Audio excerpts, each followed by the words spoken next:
So now what you want to do after you've got your center is you want to take down the PX and the PY numbers. That is your X center and that is your Y center. We'll write those down and then we'll go into the parameters and add those in. So we want to go into parameters,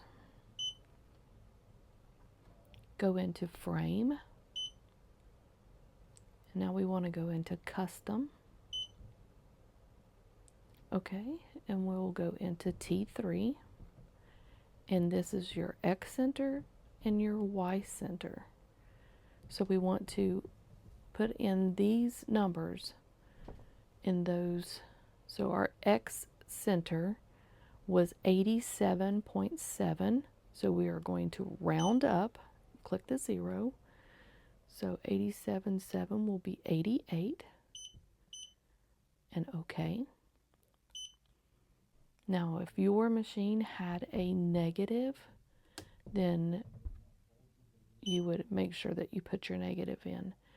Mine is 2.1, so it will be 2, and OK. 7, so this should be 130. And this should be 180. Might as well give us the extra millimeters. Okay, and leave that at 0. And there we go.